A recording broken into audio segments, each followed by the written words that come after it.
convidado de hoje da live da Rádio Cidade em Dia é o Fernando Cruzeta, candidato a deputado estadual pelo Progressistas. Fernando, bom dia, tudo bem? Bom dia, Rafael Matos, tudo bem? Bom dia aí o pessoal que nos acompanha aqui na live. Vamos fazer um bate-papo bem descontraído, mas muito sério, como tem que ser na política. Bom, Fernando, para começar, eu sempre peço para o candidato se apresentar um pouco, falar da sua trajetória até aqui. Para ti é a primeira candidatura, né? A primeira vez que é candidato. Verdade, Rafael.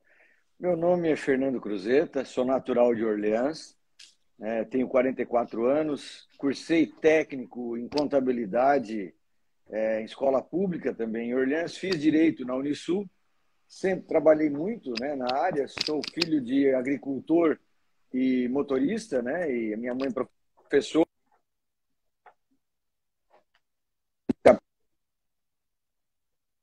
Opa, ficamos sem o áudio. Relação muito forte com aquela... E estamos Não, deu uma aí, realmente cortadinha a só. nossa primeira candidatura. Cortou? Tá, voltou aí a live? Voltou. Tá normal. Voltou? Vamos lá.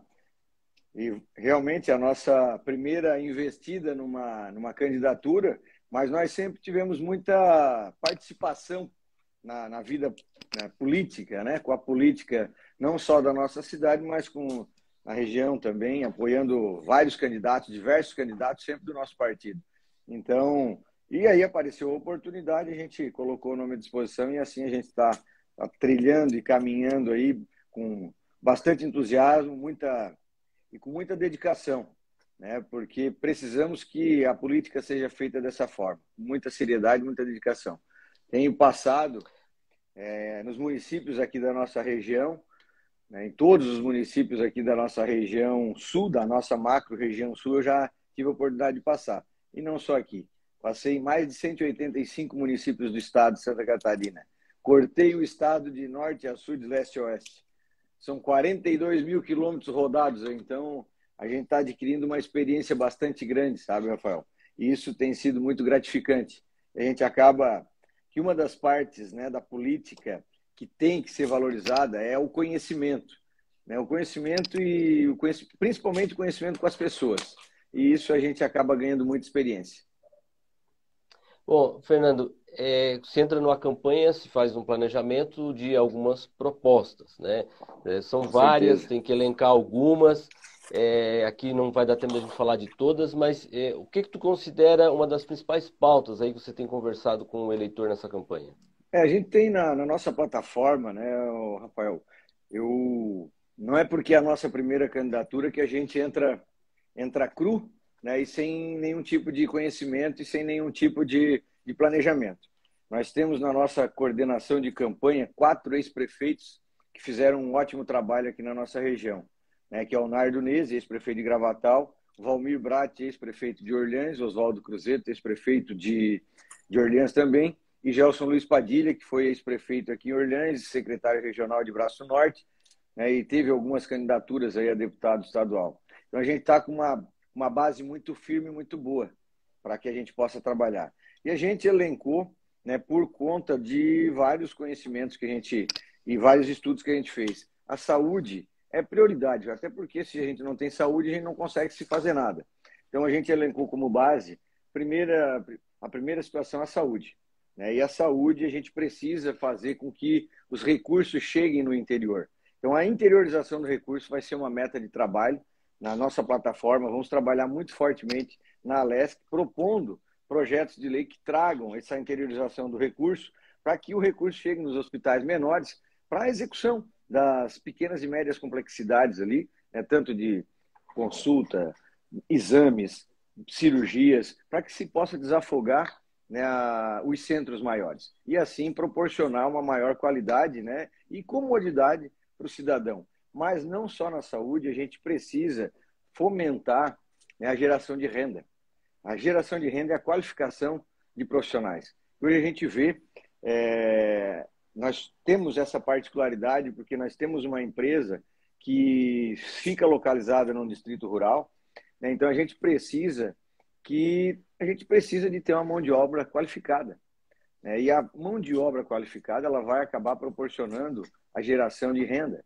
E é isso que a gente vai também fomentar, na qualificação, né, e a geração de renda. Então, a gente tem várias plataformas e bases de trabalho, mas principalmente, né, o incentivo das atividades. Daquele cidadão que é o empreendedor rural, que é aquele agricultor que está lá produzindo, né, precisa ser incentivado a atividade dele. Muitas vezes, em determinada época do ano, aquele cidadão que está lá no campo, ele passa dificuldade de manter a atividade dele, em razão da situação econômica. Às vezes sobe demais o custo do seu insumo e o produto final dele não consegue chegar num valor que ele tenha o seu lucro para ter a sua manutenção. E aí o Estado, nesses momentos, poderia ajudar a intervir. Então, estamos com uma boa base para trabalhar algumas propostas nesse sentido, né, e não só nessa situação, mas também para aquele empreendedor da cidade. E a gente sabe o quanto é difícil também, pela nossa particularidade, o nosso conhecimento, né, que nós temos da trajetória de vida, o quanto é difícil a gente abrir uma porta de um comércio e manter ela funcionando por um tempo. Então, precisa-se de incentivo. Muitas vezes o Estado ele fica inerte. E eu tenho dito, e até algumas pessoas não concordam, mas eu tenho dito que o Estado ele não se intrometendo e não atrapalhando, ele já ajuda, já está ajudando.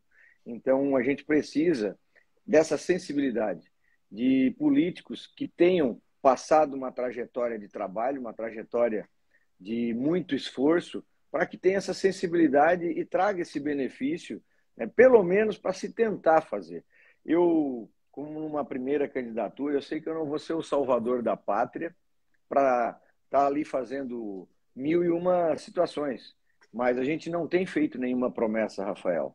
Nós temos feito muito comprometimento, muito compromisso para trabalhar em favor do cidadão.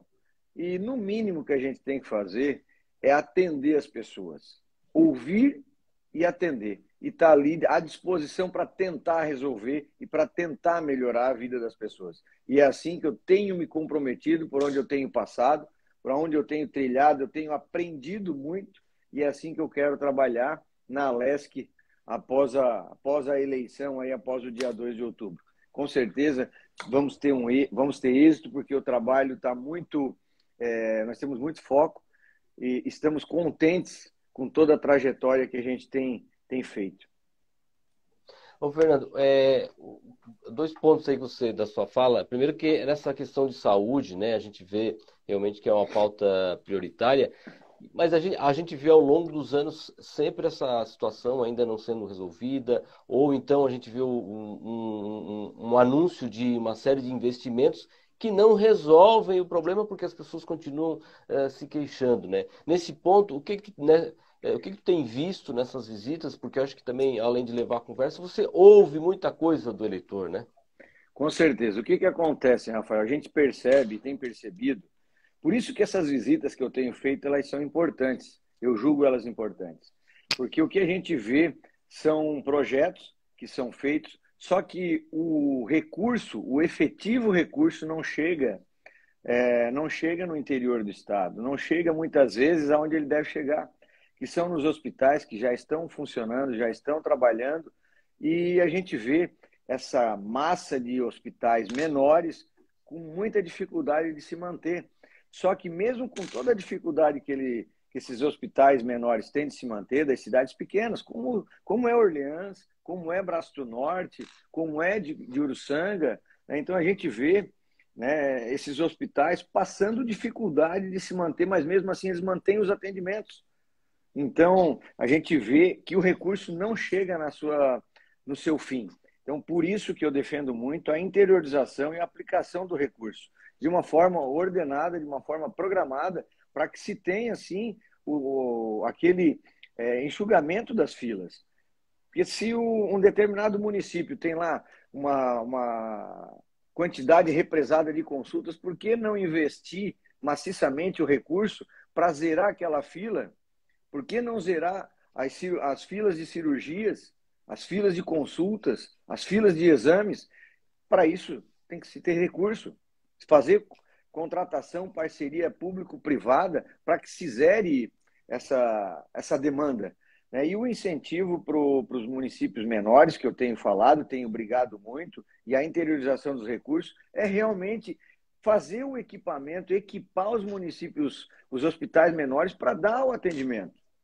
De pequena e média complexidade, a gente tem que proporcionar aos municípios menores fazer esse atendimento, desafogando os centros maiores, desafogando Tubarão, desafogando Criciúma, desafogando Florianópolis, porque é inacreditável a quantidade de carros das saúdes dos municípios que ficam correndo, cortando o estado, com pessoas doentes dentro do carro, passando trabalho, passando necessidade, e ali vê até um desconforto com essas pessoas trilhando o estado nas estradas, para frente e para trás, e o atendimento na qualidade seria muito mais cômodo se eles tivessem um atendimento mais próximo. Então, eu vejo que o recurso realmente ele tem que chegar lá na base. É por isso que a gente defende essa pauta. E aí eu fiquei bem feliz quando eu visitei o município de Ponte Alta. Ponte Alta, próximo a Lages, tem 3.500 habitantes, tem 10 milhões de reais nos cofres públicos, em caixa, a frota toda nova e 3 médicos para atender 3.500 pessoas. Então, isso mostra o quê? Que o recurso ali está sendo feito, não tem represa de exames, não tem represa de consultas, e as grandes complexidades são realizadas em Lages. Lógico que ali é próximo de Lages, é um grande centro, mas o recurso ali ele está sendo bem utilizado, está sendo muito bem aproveitado. Então, nós temos visto que o recurso sendo aplicado de forma correta, de forma efetiva, as coisas melhora a vida do cidadão. E e com essa condição que a gente quer trabalhar. Bom, Fernando, também uma das tuas propostas é na área da educação. O que você pode detalhar? E, inclusive, acho que ela tem muita relação com essa questão de qualificação de mão de obra, que vai, né, dentro da proposta que você falou também de gerar renda, as pessoas empregadas elas vão ter renda, mas a gente está vivendo aí, né, e a gente ouve de todos os municípios, empresários, essa dificuldade de mão de obra qualificada, né? Então, acho que a gente sei lá, é um problema que a gente tem de educação de base ainda, que eu acho que é o que na ponta estoura, porque infelizmente a gente vai ter muita gente ainda sem um ensino médio, né, que daqui a pouco não consegue se qualificar ou entrar num curso técnico, porque falta lá o básico. Tem muito disso também, né? Com certeza. Mencionasse, Rafael, uma situação que eu defendo muito, que é a questão do curso técnico. Eu fiz técnico em contabilidade e esse técnico que eu fiz, né, me proporcionou o início de uma atividade para que eu tivesse uma renda. E com essa renda eu consegui, né, pagar minha faculdade. Né? Com esse curso técnico que eu fiz, ele me proporcionou o início no mercado de trabalho. Eu acredito que nós temos quase a mesma idade, próximos à mesma idade, tenho 44 anos, e eu tenho certeza que vai lembrar. Nós, quando entrávamos, antes de entrar, quando batia o sinal, quando entrávamos para ir para a aula, para a sala de aula, antes de nós entrarmos, nós cantávamos o hino. E na grade curricular, nós tínhamos educação religiosa, o SPB, que é preparação para o trabalho, educação moral e cívica, né, que na época eu não sabia para que serviria. Só que hoje a gente sabe que isso nos norteia e nos dá uma base para a qualificação, né, e um entendimento. E hoje a gente não tem mais disso. Então, para a educação, defendo muito forte uma readequação da nossa grade curricular. Eu sei que eu não vou conseguir sozinho eu fazer isso, mas não vou medir esforços para que a gente possa, pelo menos, deixar ela muito mais profissionalizante e incentivar, né, propor projetos que venham a incentivar os cursos técnicos que nós tínhamos outrora. Nós tínhamos cursos técnicos maravilhosos. Os nossos professores eram respeitados.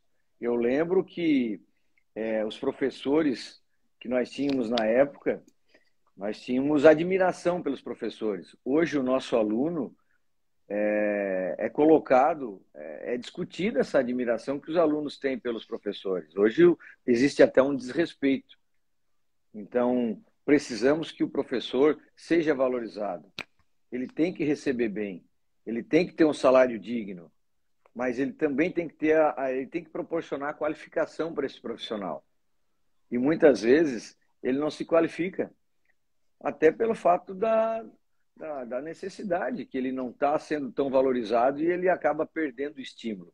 Então, isso são campanhas que a gente tem que fazer e incentivos à qualificação, e aí sim, nós temos que melhorar o salário, dar um salário digno. Minha mãe é professora. Minha mãe ela se aposentou na educação. Eu tenho um conhecimento e uma particularidade, uma sensibilidade muito grande com essa área. E eu vou defender muito, porque eu vi o quanto a minha mãe passou trabalho. E eu digo o seguinte, eu tenho admiração pela profissão, pelo profissional da educação e principalmente pelo professor, porque foi o professor que nos deu todo o conhecimento, toda a base que a gente precisa para seguir trilhando, né, caminhando na nossa vida. Então, vou trabalhar muito fortemente, porque tenho isso como base, sensibilidade dentro de casa, então não tem como ser diferente. Né? E a minha mãe, aposentada, quando da votação agora, recentemente, foi tirado aqueles 14%, minha mãe me chamou, perguntou, Fernando, tu que tens um envolvimento na política, tu conheces alguém que a gente possa, porque o pessoal do sindicato tem perguntado para nós, né, que estamos no sindicato, conheces alguém que a gente possa entrar em contato com algum deputado, para que a gente possa sensibilizar, conversar? Eu desconheço, conheço alguns, e isso assim eu fiz. Não vou nominar quais foram, mas digo que não adiantou. Entrei em contato, mas que não adiantou nada. Que acabaram votando conforme a orientação do governo. E acabaram privando os professores já aposentados daqueles 14%. Que eu vou, com certeza, vou proporcionar discussão e vou propor para se resolver, para pelo menos se resolver esse problema desses 14% e fazer com que esse 14% volte para os aposentados. Que ali, esses professores profissionais da educação, que já fizeram e contribuíram muito para a educação do nosso Estado, e eu não acredito e não concordo ser justo esse cerceamento desse percentual. Então, eu tenho bastante sensibilidade com a classe e vou trabalhar forte, muito forte, para que a gente possa melhorar a qualidade de ensino e a educação do Estado de Santa Catarina, porque eu vejo que é só através da educação que a gente consegue dar uma base melhor para o nosso jovem. Bom, Fernando, é claro, isso, a sua fala aí dizendo que a gente não sabia o que servia as matérias, algumas delas, é por isso que os currículos são feitos pelos adultos, né? Porque a gente, quando criança, não entende, mas depois com a vida mostra que tudo vai servir lá, o conhecimento, Verdade. que vai estudar de língua portuguesa, a interpretar um texto, que é uma hoje que a gente vê, as pessoas têm muita dificuldade de entender o que leem, de entender matemática, enfim, está tudo certo lá no currículo e é muito importante valorizar tudo isso, sem dúvida nenhuma, né? Para a gente fechar, uma questão da política, e aqui antes um abraço para todo mundo que está entrando aqui, Zilda Costa, deixa eu correr um pouquinho o nome aqui, o Edson, o Damásio, a Mônica, o Miguel Erdi, um abraço para o Miguel, um abraço aí para o que você falou do Nardo Neves, grande amigo aí também, lá de Gravatal. Para fechar, ao longo da pré-campanha, né, muito se falou do PP ter um candidato, de ter um candidato ao governo. Como é que isso também tem sido aí na campanha, tendo um candidato ao governo? Tem ajudado? Você acredita que isso para os candidatos a deputado isso vai ajudar a bancada do PP a crescer? Como é que você avalia também essa questão? Com certeza, Rafael. Inclusive, na pré-campanha, né, a gente defendeu uma candidatura do 11, uma candidatura do Progressistas, porque eu entendo que o nosso partido tem condições, tem representatividade, tem material humano para contribuir com o nosso Estado. E eu vejo hoje que o nosso candidato a governador, Esperidião Amin, para o momento político é o mais qualificado, apesar de muitas pessoas dizerem que ele já está velho, mas ele está velho, mas tem experiência, e hoje é o que a gente está precisando para o nosso Estado. A gente precisa oxigenar a nossa política, que é o que eu tenho defendido, é lógico que precisamos, mas o discurso do nosso candidato, ele é pontual. Ao lado de cada secretário, de cada pessoa experiente, vai ter um jovem para que se dê continuidade no trabalho. Então, nós temos defendido, eu defendi sim, fizemos moção, passei em todos os diretórios aqui da região, peguei a assinatura de lideranças para viabilizar uma candidatura do 11. Não precisava ser o Esperidião a mim, inclusive eu disse para ele, Esperidião, se o senhor não for, que proporcione e incentive uma candidatura de alguém, né, de uma liderança nova, para que nós possamos ter o 11 na tela, para que nós possamos trazer o nosso conhecimento, contribuir para o nosso Estado. E o nosso partido tem essa condição, nós temos pessoas qualificadas para estar trabalhando em favor do nosso Estado. E assim, ele pegou essa moção e me disse, Cruzeta, vai ter o 11 na telinha, vamos trabalhar firme e forte, e assim estamos caminhando, trilhando as nossas propostas de governo. Temos certeza e defendido muito o nosso candidato, porque temos a consciência e a percepção de que ele é o melhor candidato hoje para Santa Catarina, apesar de que todo mundo fala que, mas por que o Amin de novo? Eu digo o seguinte, pela experiência, e ele com mais de 40 anos de vida pública, todo o trabalho prestado e todo o que ele já conseguiu contribuir, pode virar ele de perna para cima, eu duvido cair uma moeda. Tem a vida ilibada dentro da política. E são pessoas assim que a gente tem que se espelhar e tem que trabalhar. Até então, não se ouviu falar qualquer tipo de situação que possa denegrir a imagem política do nosso candidato. Então, assim, com certeza, uma candidatura do Esperidião fortalece as proporcionais. Fortalece muito as proporcionais. E assim a gente tem trabalhado, tem visto, e com certeza estamos chegando muito melhor com essa candidatura do 11, mas principalmente, a gente defendeu a candidatura do 11, principalmente do nome do Esperidião, por entender que ele tem condições de contribuir para o nosso Estado e o nosso partido vai estar alinhado, firme, coeso, para fazer do nosso Estado um Estado muito maior do que ele já é. E com muita seriedade, assim a gente vai caminhar e vai trabalhar. Nós temos os nossos candidatos a deputado federal, inclusive Valmir Comim, aqui da nossa região, aí da região de Criciúma, e que está trabalhando muito forte. E com certeza, nós conseguindo êxito na nossa eleição, nós vamos contribuir para o desenvolvimento do nosso Estado, que essa é a nossa preocupação. Esse é o nosso sentimento. É o nosso sentimento de contribuição, de renovação e oxigenação da política com ideias novas, mas não esquecendo da experiência. Que a gente precisa fazer com que o nosso Estado caminhe com passos firmes e decisivos. E é assim que a gente vai trabalhar. Fernando, se me derem a oportunidade, eu com muita humildade, Rafael, eu peço uma oportunidade de poder contribuir para o Estado. É 11.222, é o nosso número, estamos caminhando firme e forte e eu estou com muita esperança de a gente poder fazer um bom trabalho. Legal, Fernando, quero te agradecer aqui mais uma vez pela participação, ter aceito o nosso convite de participar desse espaço aqui que nós estamos dedicando a conversar com os candidatos a deputado aqui da nossa região. Desejo sucesso aí na sua caminhada, viu? Quem não acompanhou a live aqui desde o início, ela vai ficar disponível aqui no nosso canal do Instagram e também daqui a pouquinho vai estar no nosso canal do YouTube. Também fica lá o vídeo inteiro para quem quiser acompanhar e conhecer um pouco melhor sobre o Fernando Cruzeta, viu? Mais uma vez, um abraço, sucesso na tua caminhada e até a próxima oportunidade, Fernando. Obrigado, Rafael, aí pelo espaço, pelo carinho. Fico à disposição, estamos sempre à disposição, que é assim que eu quero trabalhar na LESC, sempre à disposição, gabinete de porta